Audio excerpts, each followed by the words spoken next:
teman-teman, jumpa lagi dengan saya Rahel dalam online experience kita hari ini. Terima kasih untuk teman-teman semua, baik yang Kristen maupun yang bukan Kristen, yang sudah dengan setia menyaksikan tayangan kami.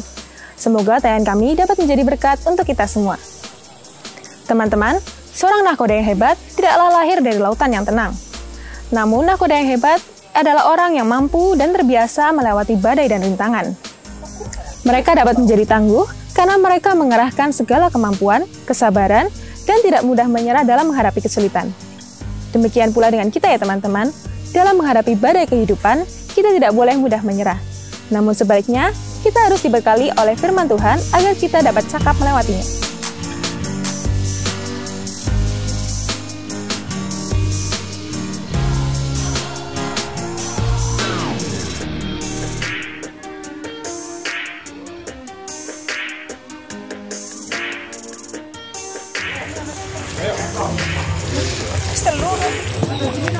Nah teman-teman, sebentar kita akan menyaksikan Gali dan Bianca beserta dengan Jizu Band Purwokerto yang akan membawakan sebuah lagu.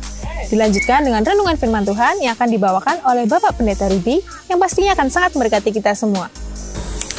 Saya juga mengucapkan terima kasih untuk Bapak Ibu Saudara yang telah dengan setia memberikan persembahan.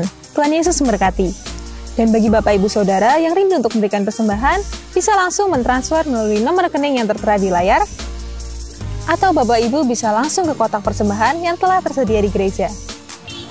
Teman-teman, marilah kita terus bekerja sama untuk memutus penyebaran virus COVID-19 ini dengan kita memakai masker saat harus di luar rumah, mencuci tangan dengan sabun, dan menghindari kerumunan. Sayangi diri Anda, keluarga, dan teman-teman Anda. Saya Rahel, selamat menyaksikan, Tuhan Yesus memberkati.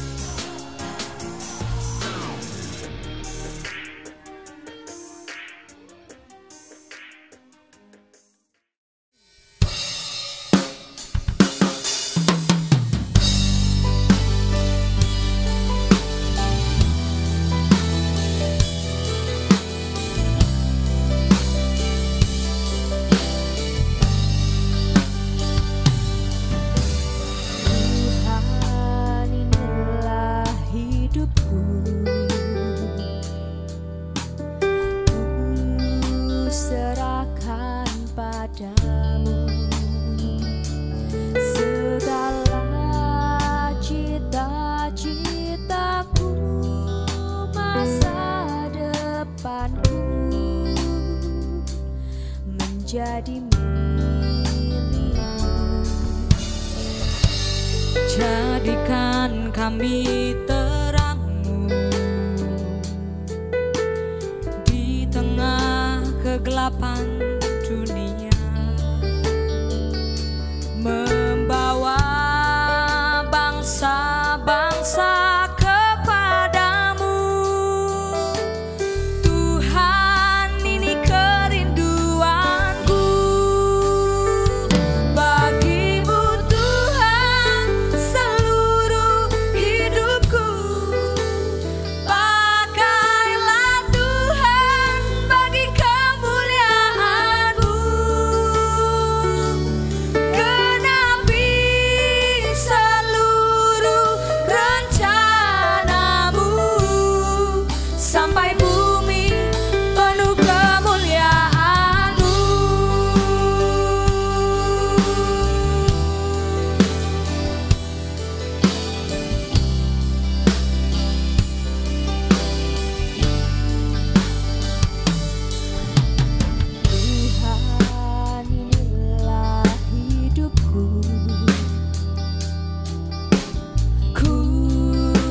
padamu segala cita-citaku, masa depanku menjadi milikmu. Jadikan kami terangmu di tengah kegelapan dunia, membawa bangsa-bangsa kepadamu. Tuhan, ini kerinduanku, bagimu Tuhan.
Salam jumpa Bapak Ibu dan Saudaraku yang kasih Tuhan dalam ibadah online ini.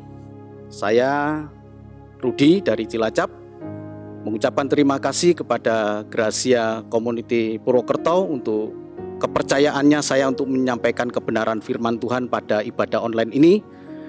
Dan saya bersyukur pada Tuhan dan saya yakin kita semua diberkati Tuhan. Baik Bapak Ibu dan Saudaraku yang kasih Tuhan, kita akan belajar firman Tuhan dengan tema melewati badai. Kita buka dalam Ratapan 3 ayat 17 sampai dengan 20, Ratapan 3 ayat 17 sampai dengan 20. Demikian firman Tuhan, engkau menceraikan nyawaku dari kesejahteraan. Aku lupa akan kebahagiaan. Sangkaku hilang lenyaplah kemasyuranku dan harapanku kepada Tuhan. Ingatlah akan sengsaraku dan pengembaraanku, akan ipu dan racun itu. Jiwaku selalu teringat akan hal itu dan tertekan dalam diriku. Ya Bapak Ibu dan Saudaraku, Ratapan 3 ayat 17 sampai dengan 20 yang sudah kita baca ini adalah dari namanya saja ratapan, artinya bangsa Israel meratapi runtuhnya bait suci Allah, sehingga mereka meratap.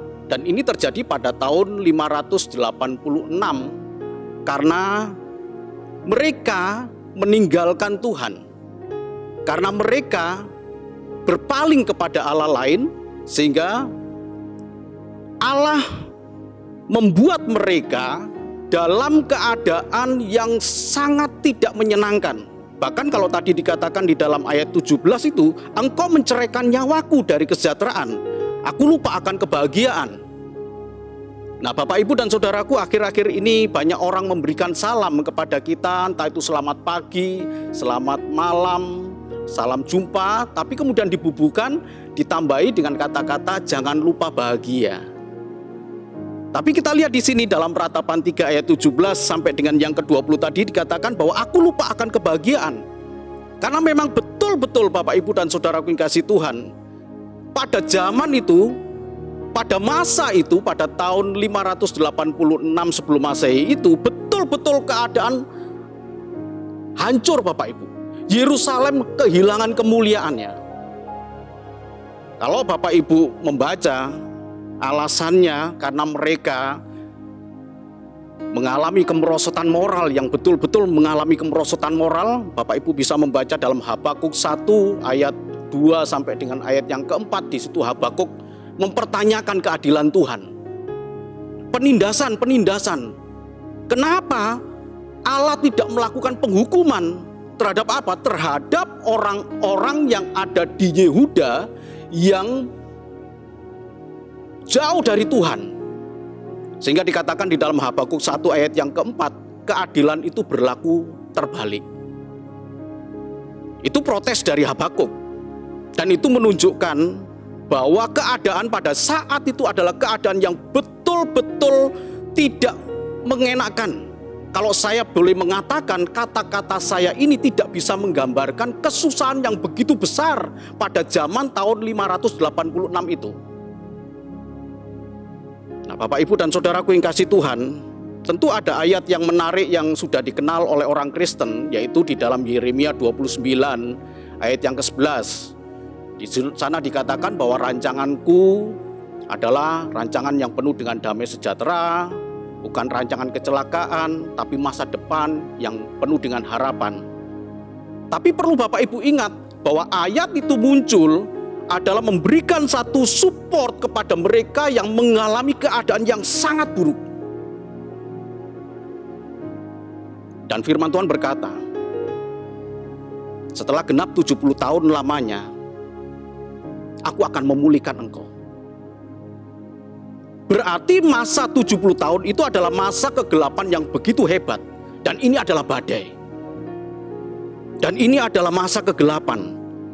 Sehingga di dalam ratapan tadi, satu ungkapan dari Nabi Yeremia sebagai nabi yang meratap, di situ dikatakan, engkau menceraikan nyawaku dari kesejahteraan, aku lupa akan kebahagiaan. Kenapa begitu lupa? Karena begitu keadaan sangat susah sekali. Sangkaku hilang lenyaplah kemasyuranku dan harapanku kepada Tuhan. Pada masa-masa semacam ini Bapak Ibu dan Saudaraku yang kasih Tuhan, Tidak pernah kita menduga ada satu keadaan yang tidak baik semacam ini. Dan itu berlaku universal. Semua negara mengalami demikian. Saya menjumpai begitu banyak anak-anak Tuhan yang sudah merasakan betapa beratnya kehidupan ini. Bahkan ada yang berkata putus asa. Bahkan mereka berkata tidak tahu apa yang harus mereka perbuat. Mengapa hal itu terjadi? Karena nggak mengalami badai yang begitu besar semacam ini. Keadaan di dalam Yerusalem pada saat itu, Bapak Ibu, seperti dikatakan di dalam Habakuk tadi, kemudian Tuhan membukakan. Ketika Habakuk menantikan keadilan Tuhan atas kerusakan moral yang ada terjadi di dalam masyarakat Yehuda pada saat itu, kemudian Tuhan mengatakan, kalau Bapak Ibu baca dalam Habakuk 1 ayat 5, 6 dan 7, Tuhan memperlihatkan akan membangkitkan satu bangsa Kasdim yang memiliki kedahsyatan, yang memiliki kegarangan. Dan di dalam firman Tuhan di dalam Habakuk 1 ayat yang ke-6 dan ke-7 itu dikatakan kuda-kudanya itu lebih cepat dari macan tutul. Kedahsyatan terjadi. Inilah yang terjadi, diungkapkan oleh Yeremia keadaan itu sampai Yerusalem itu mengalami kehancuran. Sehingga dikatakan hilang lenyaplah kemasyuranku dan harapanku kepada Tuhan. Ayat 19 merupakan ayat permohonan dari Yeremia, ingatlah akan sengsaraku dan pengembaraanku, akan ipu dan racun itu. Bapak Ibu mengerti, memahami tentang ipu ya. Ipu itu adalah tanaman yang rasanya sangat pahit sekali. Kepahitan dari tanaman ini menggambarkan kesukaran yang sangat besar terjadi pada masa itu. Dan ternyata kita mengalami keadaan semacam itu, Bapak Ibu dan Saudaraku kasih Tuhan. Jadi kalau kita melihat badai yang melanda dalam kehidupan seluruh orang-orang, jadi bukan hanya orang-orang fasik, orang yang tidak percaya, orang yang jahat yang mengalami keadaan ini, tapi juga orang percaya pun juga mengalami keadaan yang tidak menyenangkan ini. Hanya saja kita harus bisa melewati badai. Kita harus bisa melewati badai. Lalu bagaimana caranya supaya kita bisa melewati badai? Nah, di dalam Ratapan 3 ini, ayat 21 berkata, tetapi hal-hal inilah yang kuperhatikan. Oleh sebab itu aku akan berharap. Aku akan berharap. Tetapi hal-hal inilah yang kuperhatikan. Artinya apa? Di belakang ada badai yang begitu hebat, di belakang. Tetapi mata pandangan dari Yeremia sebagai satu ungkapan untuk memberikan kekuatan kepada orang-orang Yehuda yang mengalami keadaan yang tidak baik itu, sampai dikatakan tadi lupa akan kebahagiaan, hilang lenyap kemasyuranku. Itu satu ungkapan yang menyatakan keadaan yang begitu berat pada masa itu. Tapi kita nggak boleh berhenti sampai di situ. Ayat ini kemudian berlanjut di dalam ayat 21, tetapi hal-hal inilah yang kuperhatikan. Artinya apa? Untuk bisa melewati badai, hal-hal inilah yang harus kita perhatikan. Apa itu? Nah, ayat 22 berkata demikian. Tak berkesudahan kasih setia Tuhan, tak habis-habisnya rahmatnya. Ayat 23, selalu baru tiap pagi besar kesetiaanmu. Ayat 24, Tuhan adalah bagianku, kata jiwaku. Oleh sebab itu aku berharap kepadanya. Pada bagian ini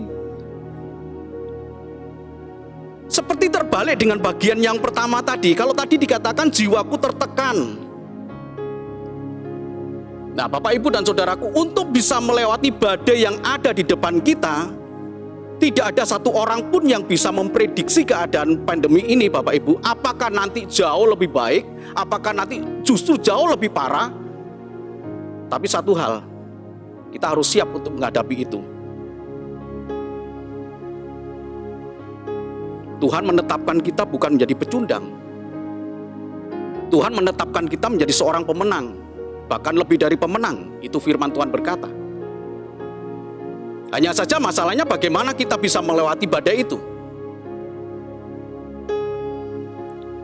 Kalau kesukaran itu ada dan kemudian kita tidak punya optimis, tidak punya pengharapan di dalam Tuhan, habislah kita. Maka sulit dibedakan antara orang yang percaya kepada Tuhan dengan orang yang tidak percaya kepada Tuhan. Nah, Bapak Ibu dan Saudaraku, ayat 22 inilah yang menjadikan pengharapan dalam hidup kita menghadapi keadaan yang kita tidak tahu. Tidak ada seorang pun yang tahu akan hari esok. Tapi firman Tuhan berkata, tak berkesudahan kasih setia Tuhan, tak habis-habisnya rahmat-Nya, selalu baru tiap pagi. Besar kesetiaanmu, Tuhan adalah bagianku, kata jiwaku. Kalau tadi dikatakan jiwa kita tertekan, sekarang jiwa kita itu punya pengharapan.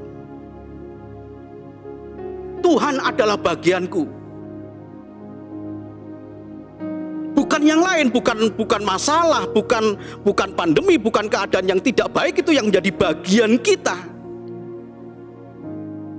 Tetapi Tuhanlah yang menjadi bagian jiwaku ini. Oleh sebab itu, firman Tuhan tadi berkata ayat 24, oleh sebab itu aku berharap kepadanya. Tidak ada tempat lain yang bisa kita harapkan, Bapak Ibu dan Saudaraku yang kasih Tuhan. Tuhanlah satu-satunya pengharapan dalam hidup kita. Nah, Bapak Ibu dan Saudaraku, tidak hanya sampai di situ. Kalau kita belajar di dalam ratapan 3 ini, ada hal-hal yang menarik yang harus kita perhatikan supaya kita bisa melewati badai. Berikutnya adalah apa yang harus kita lakukan? Kalau Tuhan adalah bagianku, kata jiwaku, oleh sebab itu aku berharap kepadanya. Bagaimana supaya kita berharap kepadanya? Ayat 25 berkata, Tuhan adalah baik bagi orang yang berharap kepadanya, bagi jiwa yang mencari Dia. Ayat 26 kita perhatikan baik-baik, Bapak Ibu. Adalah baik menanti dengan diam pertolongan Tuhan. Saya ulang ya, adalah baik menanti dengan diam pertolongan Tuhan. Jadi kalau kata diam ini bisa juga diterjemahkan bisu, tutup mulut, bukan mengeluh, bukan protes kepada Tuhan, bukan kecewa kepada Tuhan. Jadi adalah baik menanti dengan diam pertolongan Tuhan.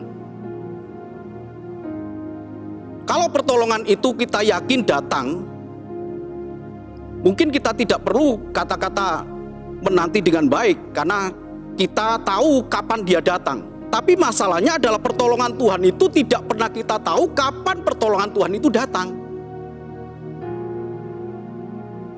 Bisa cepat, bisa lambat, tapi yang jelas tidak pernah kita duga kapan pertolongan Tuhan itu datang. Karena tidak tahu kapan pertolongan Tuhan itu datang, firman Tuhan ini menuntun kepada kita baik menanti dengan diam pertolongan Tuhan.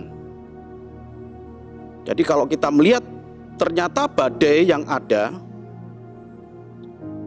baik yang ada terjadi seperti di dalam ratapan ini, Bapak Ibu, badai ini ternyata berkat yang begitu besar dialami oleh orang-orang Yehuda untuk membalikkan keadaan. Tanpa badai tidak bisa. Tapi justru dengan keadaan badai ini mereka balik kepada Tuhan. Jadi badai adalah berkat yang begitu besar dan bukan ancaman bagi jiwa kita. Kecuali bagi orang yang tidak berharap kepada Tuhan, badai adalah ancaman. Tapi bagi orang yang percaya kepada Tuhan, setiap persoalan hidup kita, badai adalah berkat yang begitu besar dalam kehidupan kita. Amin Bapak Ibu. Kita percaya itu, kita percaya itu. Sehingga dikatakan di sini adalah baik menanti dengan diam. Lalu bagaimana cara kita menanti dengan diam pertolongan Tuhan itu? Bukan terus diam pasif menanti pertolongan Tuhan tanpa kita bekerja. Sama sekali bukan demikian. Jadi kalau kita lihat menanti dengan diam itu adalah kita bekerja. Kita bekerja. Dikatakan di dalam ayat yang ke-27 dari Ratapan 3 ini. Ini menanti dengan diam. Ayat 27 menarik Bapak Ibu ya. Adalah baik bagi seorang pria memikul kuk pada masa mudanya. Adalah baik seorang pria memikul kuk. Kan ini nyambung dengan ayat 26 tadi. Dan ayat-ayat sebelumnya yang berbicara tentang kesusahan besar, tentang kesukaran besar, dan kemudian ada muncul pengharapan di dalam Tuhan. Dikatakan dalam ayat ke-22, tak berkesudahan kasih setia Tuhan, tak habis-habisnya rahmatnya. Dan seterusnya sampai kepada adalah baik menanti dengan diam. Sekarang pertanyaan, bagaimana menanti dengan diam? Tidak sedikit Bapak Ibu dan Saudaraku mata kita melihat bagaimana dalam keadaan yang begitu sukar ini justru orang punya kreativitas yang sangat tinggi. Bahkan mereka bisa melewati. Bukan hanya orang Kristen, bukan. Tapi begitu banyak orang-orang yang punya kreativitas. Mereka berjualan yang tadinya tidak pernah melakukan. Bercocok tanam seperti bercocok tanam saat ini. Tanaman yang begitu terkenal ya. Apa itu? Janda bolong kan itu ya. Yang harganya begitu melambung. Dan kemudian banyak lagi kreativitas. Nah itulah cara menanti dengan diam pertolongan Tuhan, bukan protes kepada Tuhan. Tapi ada kreativitas, ini menjadi berkat. Selain badai itu membentuk rohani kita, badai itu juga menimbulkan kreativitas kita yang tinggi supaya kita bisa bertahan, bahkan melewati badai dengan kemenangan yang besar. Nah, sebab apa Bapak Ibu? Sebab berharap kepada Tuhan. Jadi kata kuncinya di situ. Diberkatilah orang yang mengandalkan Tuhan, yang menaruh harapannya kepada Tuhan. Ketika kita semakin jauh, pada saat badai itu datang, kita semakin jauh dari Tuhan. Maaf Bapak Ibu ya, saya menjumpai ya beberapa anak Tuhan, beberapa orang yang justru kecewa dengan keadaan. Mereka tidak semakin dekat. Semestinya antara badai dengan rohani kita itu berbanding lurus, bukan berbanding terbalik, berbanding lurus. Jadi begitu besar badai, semakin besar dalam hidup kita, semakin kita gila untuk mengikut Tuhan, melayani Tuhan, menaruh harapannya kepada Tuhan. Kalau yang berbanding terbalik, semakin besar kesukaran dalam hidup, semakin kecil dan surut iman percaya, dan akhirnya pudar, lenyap, dan hilanglah pengharapannya kepada Tuhan. Tapi kita bukanlah orang-orang yang demikian. Firman Tuhan berkata, adalah baik bagi seorang pria memikul kuk pada masa mudanya. Ini menunjukkan kewibawaan. Ini menunjukkan siap untuk menghadapi tantangan yang begitu besar. Nah, Bapak Ibu dan Saudaraku dikasih Tuhan, saya ingin membacakan satu ayat di dalam 2 Tesalonika 3 ayat 7 sampai dengan yang ke-9. 2 Tesalonika 3 ayat 7 sampai dengan 9 dikatakan demikian. Sebab kamu sendiri tahu bagaimana kamu harus mengikuti teladan kami. Maksudnya Rasul Paulus. Karena kami tidak lalai bekerja di antara kamu, dan tidak makan roti orang dengan percuma. Tetapi kami berusaha dan berjerih payah siang dan malam, supaya jangan menjadi beban bagi siapapun di antara kamu. Bukan karena kami tidak berhak untuk itu, melainkan karena kami mau menjadikan diri kami teladan bagi kamu, supaya kamu ikuti. Tanggung jawab ini. Tidak mungkin Tuhan tidak punya rencana dalam badai yang sedang kita hadapi ini bagi orang yang percaya. Justru pada saat inilah Tuhan ingin memakai kita untuk menjadi teladan. Bahwa kita bukan menjadi beban bagi orang lain. Kita menantikan pertolongan Tuhan, tapi menantikan pertolongan Tuhan dengan diam. Bukan dengan keluh kesah. Bukan dengan bersungut-sungut seperti bangsa Israel. Ada satu ayat yang menarik Bapak Ibu, di dalam Bilangan 11 ya. Ini yang perlu kita pelajari. Bilangan 11 ayat yang pertama. Bilangan 11 ayat yang pertama dikatakan demikian. Pada suatu kali bangsa itu bersungut-sungut di hadapan Tuhan tentang nasib buruk mereka. Dan ketika Tuhan mendengarnya, bangkitlah murkanya.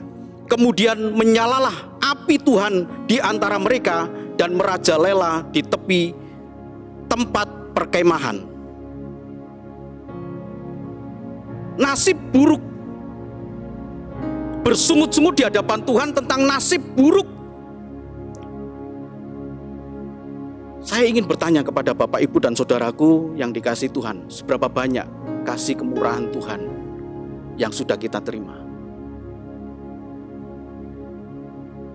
Tak terhitung, tak terkatakan. Tapi ketika kesukaran itu datang, terjadi dalam kehidupan, dan orang kemudian berkata, apes aku, celaka aku, sial. Saya ingin katakan kepada Bapak, Ibu, dan saudaraku yang kasih Tuhan, menjadi pelajaran bagi kita. Tuhan muak dengan keadaan itu.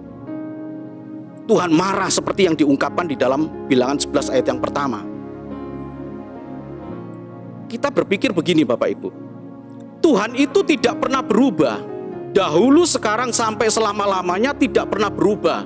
Ini orang Kristen tahu betul tentang hal ini. Dan kemudian mereka berkata, kebaikan Tuhan tidak pernah berubah. Sayang sekali mereka memahami ayat itu, perkataan itu hanya dalam konteks kebaikan Tuhan. Lalu bagaimana dengan murka Tuhan? Saya ingin katakan pada saat ini, murka Tuhan pun tetap tidak pernah berubah. Dahulu, sekarang, sampai selama-lamanya, murka Tuhan tidak pernah berubah. Pada saat kita bersungut-sungut dan di hadapan Tuhan kita berkata nasib buruk menimpa kita.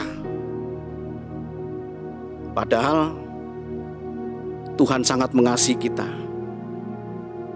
dan merelakan anaknya yang tunggal, Tuhan Yesus Kristus, mati bagi kita untuk menebus dosa kita. Satu perkara, satu kasih Tuhan yang besar, berkat yang melimpah, yang sangat besar dalam hidup kita, kita terima korban Kristus di kayu salib. Dan kemudian kita berkata, nasib buruk, sial, celaka aku. Mari kita renungkan, murka Tuhan ada di balik itu. Pada saat kita bersungut-sungut dan berkata tentang nasib buruk. Kembali ke dalam Ratapan 3, kasih setia Tuhan selalu baru. Alangkah baiknya kalau kita menantikan pertolongan Tuhan dengan diam. Bapak, Ibu, dan saudaraku, di akhir dari berita firman Tuhan ini, saya ingin katakan kepada Bapak, Ibu, dan saudaraku yang kasih Tuhan, badai gelombang yang besar bagi sebagian orang sangat menakutkan. Tetapi bagi seorang peselancar, maka semakin besar gelombang itu akan membuat dia semakin asik untuk menikmati badai yang sangat besar itu.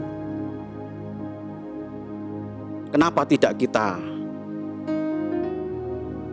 jadikan jiwa seorang peselancar itu dalam hidup kita ketika kita menghadapi badai? Nikmati, enjoy. Dan kita akan bertumbuh. Ketika kita tidak kalah di dalam badai itu, ketika kita bisa melewati satu badai, maka kita siap untuk menghadapi badai berikutnya. Tetap tenang di dalam Tuhan, tetap percaya, dan tetap menaruh harapannya kepada Tuhan.